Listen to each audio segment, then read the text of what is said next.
Katinggali tiluanana ngagarandong kantong.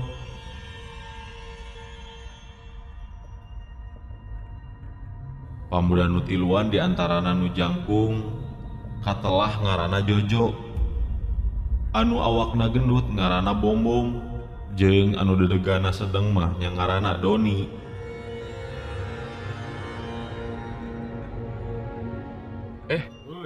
Orang mampir heula ka warung bari nanyakeun lebah mana tempat anu rek dijujuk ku urang teh. Pas tah pamadegan teh. Saha teh jeung saya? Bari urang sakalian memuluk heula karasa beuteung saya rada kukurubukan euy. Pas tah pamadegan teh. Sarua. Saya oge asa kokoleaban ieu beuteung. Dodi, ari si Bombom di mana keneh nya? Angger ari geus mandarikeun maneh teh jeung eta lempangna berat ku awak meureunnya. Pas tah pamadegan teh. Berat ku awak maneh nama. Jadi rada gejet jigana lengkah teh. Jojo jeung Doni ngobrol bari leumpang meruka warung. Maksudna rek ngadon reureuh heula bari rek sakalian nanyakeun tempat anu rek dijaruk-juk ku maranehna. Satepina ka warung, Jojo langsung mesen cai kopi. Maranehna ditarima ku Ce Isoh ku Budi anu marahmai. Saterusna Ce Isoh mairan pesenanana. Punten Ce, cai kopi lah 2 gelas. Mangga 2 gelasnya. Pas tah pamadegan teh. 3 gelas meureun. Pan jeung si Bobom. Si eta mah tarang nginum cai kopi apaan? Keun we sina mesen sorangan. Mangga nyakeun tah ieu cai kopina. Iya, nuhun Ce.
Kurumuy aya nu datang ka eta warung. Eta jalma nu datang teh siga jalma anu kurang waras.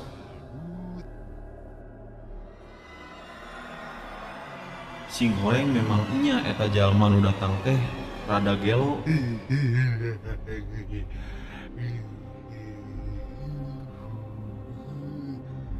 Malah Ce Isoh mah geus teh heran deui ku kadatangan eta jalma teh.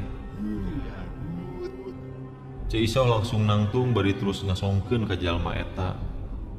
Yang bala-bala Juga itu gerang ngider tong adon cicing di dia ke loba nu ka warung. Juga itu. Udadut. Si Isoh nita indit ka jalma anu kurang waras anu datang ka warung manehna. Nya sanggeus dibere bala-bala eta nu gelo teh indit eta warung.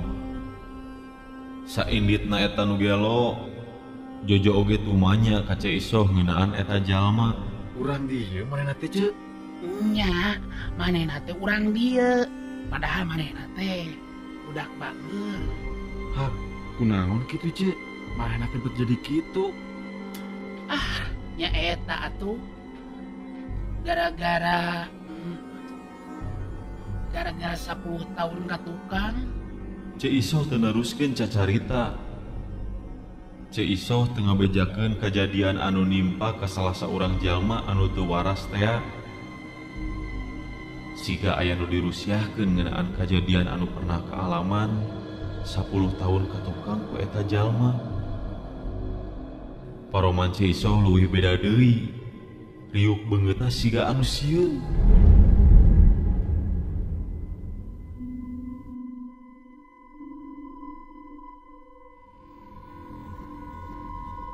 Basa ditanyakeun ngeunaan ngaran salah sahiji tempat anu rek dijugjuk ku Jojo, Doni jeung Bombom.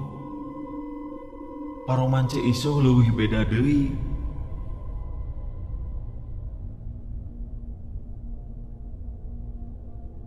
Riuk beungeutna siga anu sieun. Basa ditanyakeun ngeunaan ngaran salah sahiji tempat anu rek dijugjuk ku Jojo, Doni jeung Bombom.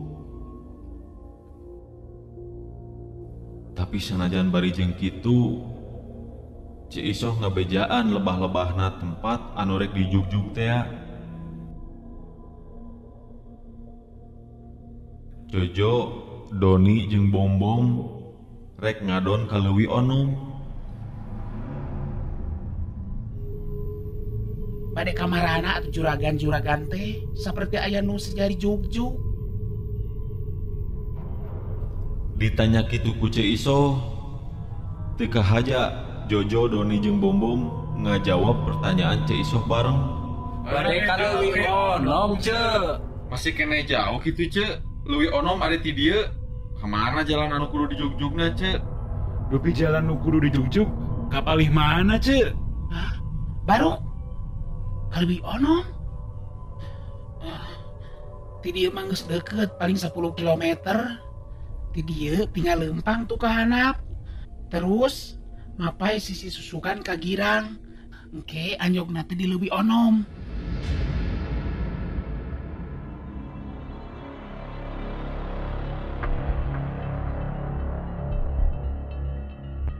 Sanggeus meunang keterangan ngeunaan lebah-lebahna tempat anu rek dijugjuk, nya eta rek ka Leuwi Onom.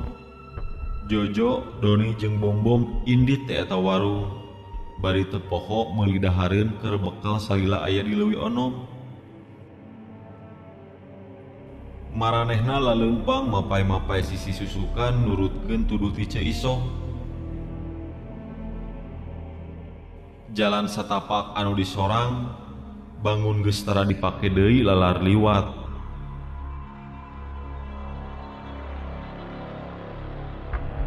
Juput jeung geurih ngababadeg. Sanajan kaayaana saperti kitu oge, tetep we ku Jojo, Doni jeung Bombom disorang. Da pokok pentingna mah maranehna hayang pisan ngadon ka Leuwi Onom. Teu karasa kudu tiluan waktu geus nyedek ka sareupna. Maranehna tonggoy leumpang buru ka Leuwi Onom. Kira-kira 100 meter di tepi ka Leuwi Onom, Jojo, Doni ningali aya nu ngolebat ka palebah tangkal kai. Ari Bombom mah teu sempat ningali.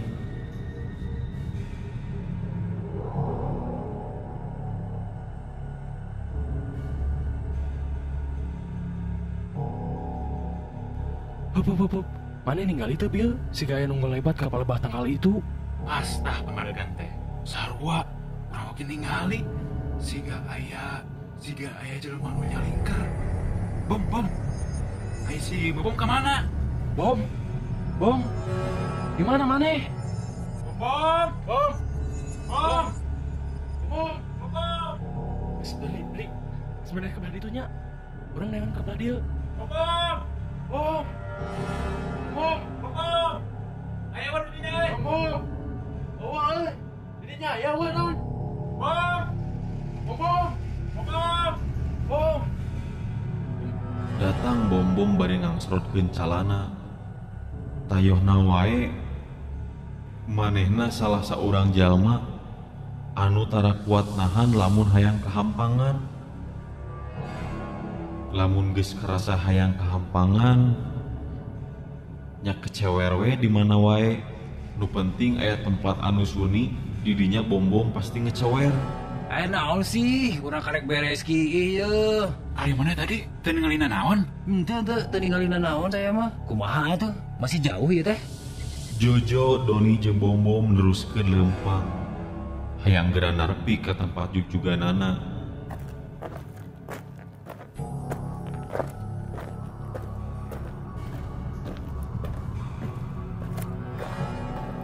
Maranehna ngagancangan leumpangna. Sabab moal kungsi memenitan oge tepi ka leuwih onom.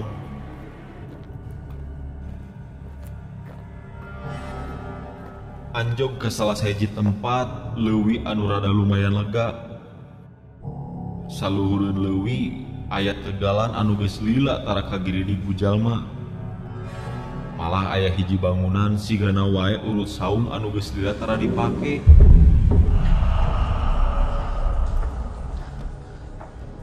Kaayaan di eta tempat beda karasana ku anu tiluan. Barang maranehna ajog ke tempat anu disebut leuwih onom teh geuning geueuman. Sigana keur jelma anu borangan mah geus pasti hayang langsung balik deui. Keur nitenan kaayaan eta tempat, Bom nyarita semua harewos. Anu jadi sabab tetempoan manehna ningali siga aya saurang jalma anu keur cenekul dina catang. Dipentaseun maranehna tiluan. Tinggali euy dipentaseun. Jalma keur diuk di catang. Pas tah pamanegan teh. Nya wae nya siga anu keur ngalamun geuning. Poa anu keur tapa meureun, tapa dina luhur catang. Masa sih? Tapa make nangkep tuhur sagala. Pantesna oge nu tapa mah sila bari nangkep harigu. Jojo terus ngagorowok. Maksudna nanya kanu keur diuk dina catang ti kaanggangan. Tapi weleh sanajan jojorowokan oge nu keur diuk dina catang teh teu malire ka maranehna tiluan. Kang, nuju naon di dinya? Kang, hei, nuju naon ya? Nah, sorangan wae kitu. Hei, Pas tah pamanegan teh. Nyaan kurang denge meureun. Geus, antep we. Bisi jalma stres. Sanggeus dicalukan teu malire wae. Jojo, Doni jeung Bom eureun gogorowokanana.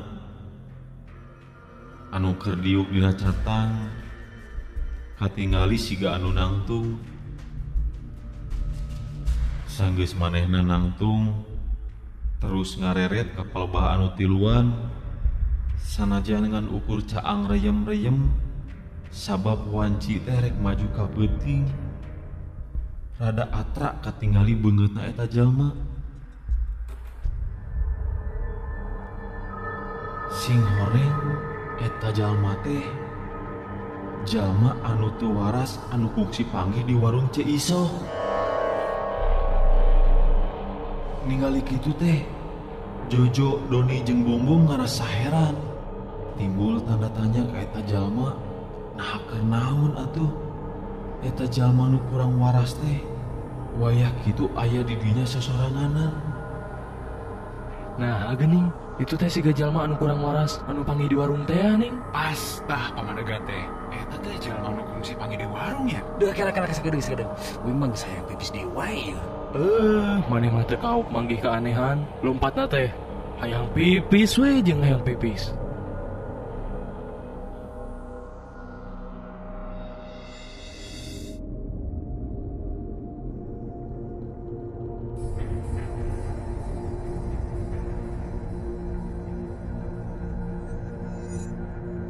Jojo, Doni jeung Bombom ngerasa aneh. Sabab barang ditinggali deui ka palebah jalma anu keur aya dina catang. Ayeuna mah kasampak eueuh. Geus ngaleungit di palebah dinya. Teh kungsi momenitan geus eueuh sarta teu kanyahoan ka mana inditna. Nah, beut ngaleungitnya. Wah, buah lain jelema meureun. Sugan siluman eta mah.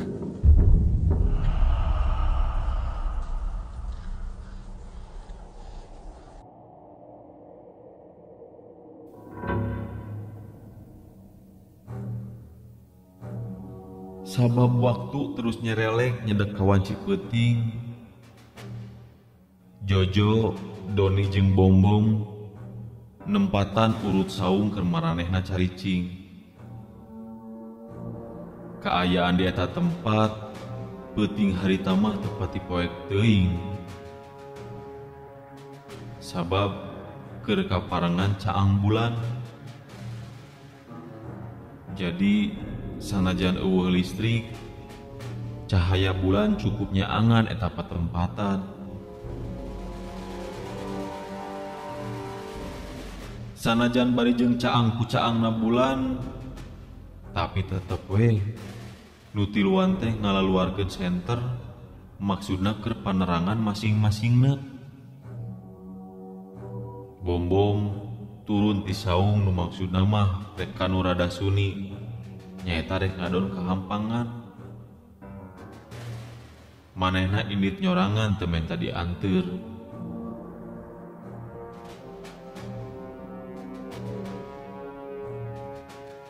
Barang Bombom keur kahampangan di palebah sisieun tangkal kai. Bombom ngarenjag sabab basa manehna ngareret ka palebah kenca, kasampak aya anu ngaberdega bari panonna melong ka manehna. Anu ngaberdega teh barang disidikeun ku Bombom mah sing horeng jalma anu tadi aya di luhureun catang teh. Nu gelo anu kungsi amprok di warung Ciisoh teh. Kajadian aneh deui keur Bombom. Sabab barang direret anu kadua kalina eta jalma teh geus eueuh ngiles di palebah dinya. Bombom langsung lumpat mulu ka Jojo jeung Doni. Bari manehna hariwes-wes nyaritakeun manggihan deui jalma anu tadi aya dina catang. Jojo, Doni, bieu basa urang kieu. Jelema anu tadi teh aya deket kuring. Ngan manehna langsung ngiles deui teu pupuguh. Pas tah pamadegan teh. Teu tingalian meureun. Nyaan euy. Teu bohong urang mah. Dawa urang tayangan atuh, cing yuk. Urang susul ti palebah mana tadi teh ayana, jadi penasaran. Barang Jojo jeung Doni carengkat tina diukna, kadenge ujug-ujug aya sora anjing anu babaung mani lambat.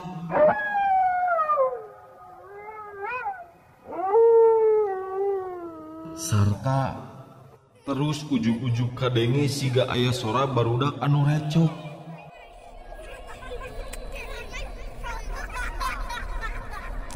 Eta barudak teh siga anu kaluar tina leuwih. Awakna baluligir ngan ukur marake calana pondok.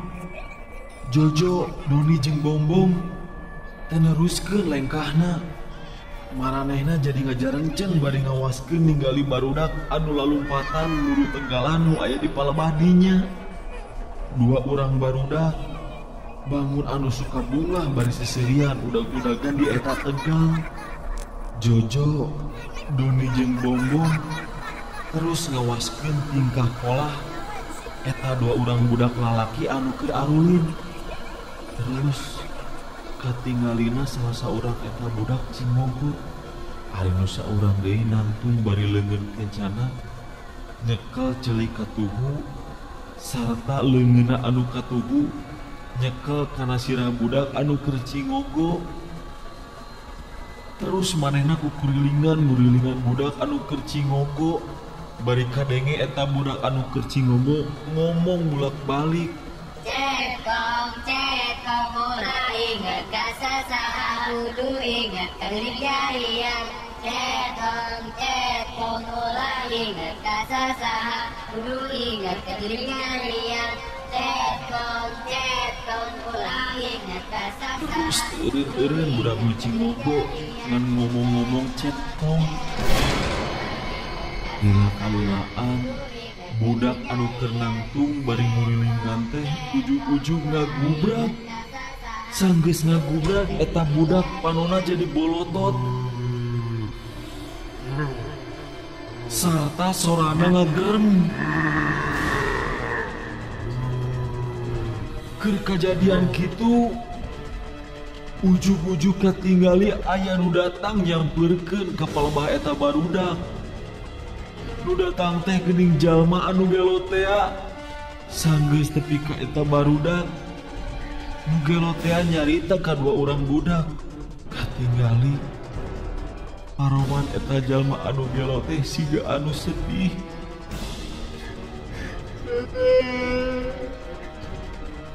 Asep, ayo urang balik. Ngarulin wae di dieu. Ayo urang balik. Emak jeung bapak geus ngadagoan. Eta budak anu keur gereman teh panonna molotot ka eta jalma anu gelot teh. Sarta sora eta budak jadi robah. Sorana jadi matak tika sieuneun. Bari nuju ka eta anu gelotea, bari rada nyentak. Naon ngajak balik? Teu bisa. Ieu budak geus meunah cicing di ieu leuwih.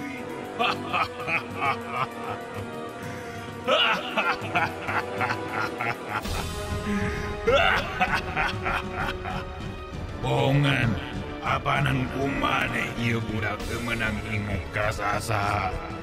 Nya maneh kudu inget ka kuring. Nu ngageugeuh ieu leuwih onom. Keur kitu ujug-ujug aya angin ngagelebuk ka palebah dinya. Jojo, Doni jeung Bombom ningali kana kajadian kitu. Anu tadina naraktum teh ayeuna mah jadi cing darepong terus ngabandungan kana eta kajadian. Leungit angin anu ngagelebuk. Ujug-ujug aya anu ngabedega nangtung di tukangeun budak anu tadi kasurupan.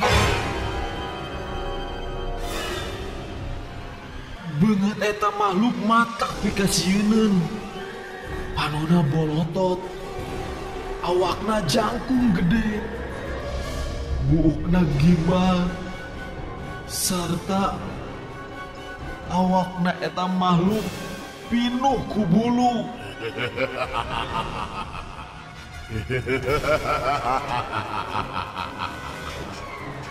Si lain geus teu bisa bareng deui jeung budak dua ieu.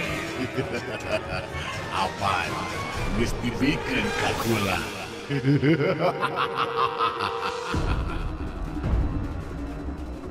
Eta makhluk terus nyekel leungeun dua urang budak bari tuluy dituntun. Eta makhluk eureun bari dibarengan seuri matak pikasieun. Budak anu dituntun ku eta makhluk saacan leumpang maranehna cing lalieuk ka jalma nu gelotea.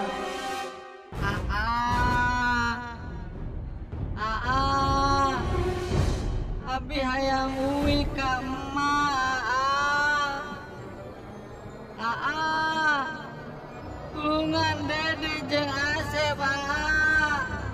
Katingali leungeun eta budak gugupai ka palebah nu gelo. Manehna terus ngudupruk tiuk bari nyamat-nyamat ngaran Dede jeung Asep. Katingali manehna ceurik semuka cida sedihna jeung ceurikan Dede jeung Asep anu dibawa ku makhluk anu aneh lempang asup kana jero leuwih.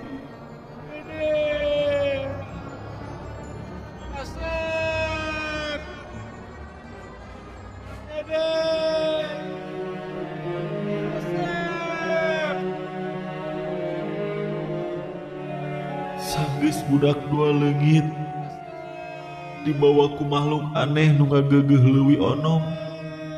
Eta nu gelo anu tadina ceurik sedih manehna terus nangtung bari sasarengehan lempang ninggalkeun eta tempat. Ningali kejadian kitu, Jojo, Doni jeung Bombong oge langsung carengkat tina ngadepongna. Maranehna terus nuturkeun eta jalma anu gelo tea. Jojo, Doni jeung Bombong leungiteun tapak sabab eta nu gelo anu keur dituturkeun ku maranehna leungit teh kanyahoan ka mana ngilesna. Sajeroning nuturkeun nu gelo tea teu karasaeun ku Jojo, Doni jeung Bombong teh laleumpangna murug ka lembur.